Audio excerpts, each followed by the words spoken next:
Hello, my name is Michael Kirichenko. You're watching SkyWay News, in which we tell you about the latest developments in the implementation of our breakthrough transport technologies as we work together around the world. We get very many questions from our partners concerned, especially from countries such as the Russian Federation and Australia, where the introduction of SkyWay has progressed the farthest. Especially our Australian partners are interested in the differences between SkyWay and the monorail. It is due to the fact that about 3 years ago the Sydney Monorail ceased to exist. Does such a fate await our project as well? We will talk about it with Dr. Anatoly Yunitsky, the creator of the SkyWay technology. But let us start with a small introduction. The Sydney Monorail is a single-track circular line in the city of Sydney that connects the Darling Harbour in Chinatown with the business and shopping centre of Sydney. It was opened in July 1988 and closed in June 2013. Sydney Monorail was more of an amusement ride than a part of public transport. The main reason was its unprofitability. This was the verdict. The official closing took place on the 30th of June 2013. It was expensive, designed to transfer 12 million passengers per year. However, only 3 to 4 million people used it for 24 years. The rolling stock dilapidated, and it became very expensive to order a new one or repair the old one since the cars were made in Switzerland. Up to 4 trains operated on the line of 3,600 meter length with 8 stations. The track structure was made of steel beams with a width of 94 centimeters, raised on the 5.5 meter high columns.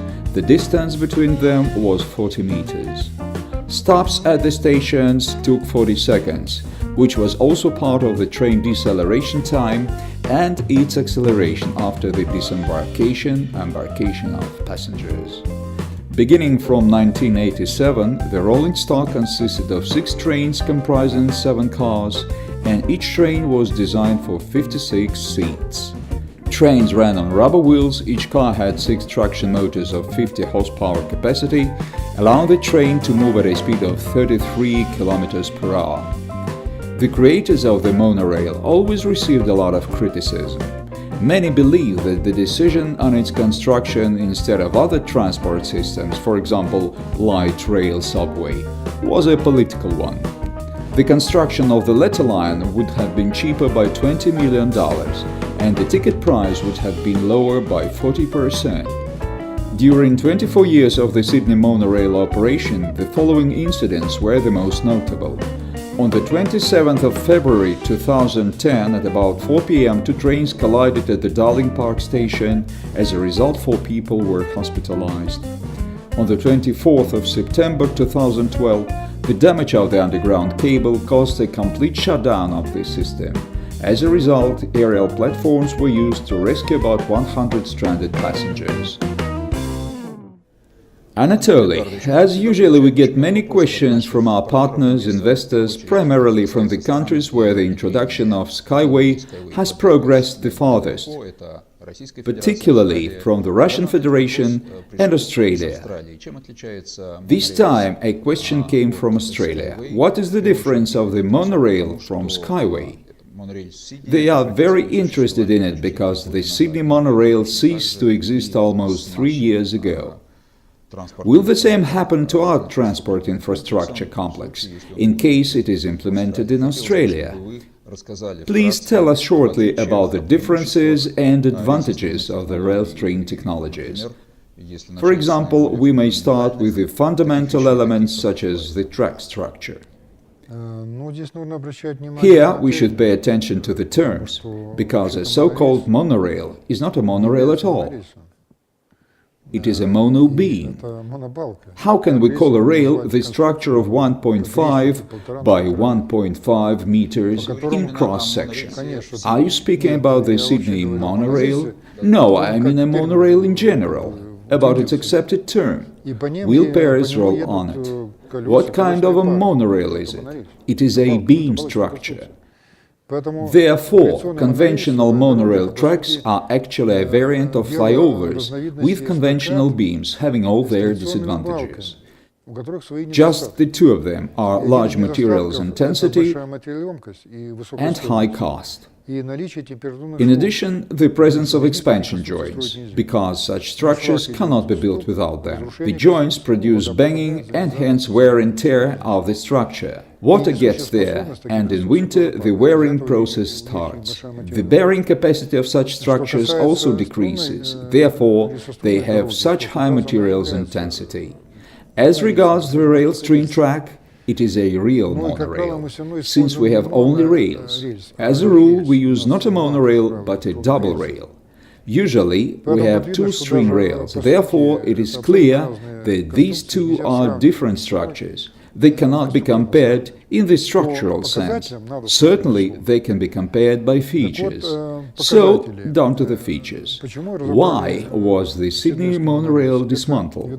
The reason is the structure design of this particular variant of a monorail, which has many variants of it. The reason is the structure design of this particular variant of a monorail, which has many variants of it. For example, the Wuppertal one in Germany. This is a conventional monorail road built in the end of the 19th century. It is already 120 years old. Nobody dismantles it. It is fit in the city. Therefore, let's talk about the differences and advantages of a SkyWay train track over a conventional monorail. Firstly, with SkyWay, we have a 20-fold reduction in the material consumption and consequently of the track structure prime cost, which must be paid back. That's why depreciation of capital expenses is always included into the travel cost. As a result, our travel cost in this aspect will be lower. Secondly, engineering costs. Heavy gauge beam structures with a big surface are prone to corrosion, as they are steel structures. They require significant maintenance. They have expansion joints, supporting members and powerful supports. Therefore, maintaining such a big structure requires great operating expenses. In contrast, ours are much lower.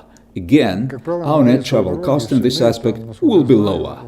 Now for the energy consumption. Monorail tracks in Sydney, as far as I know, are designed for a rolling stock with rubber-covered wheels.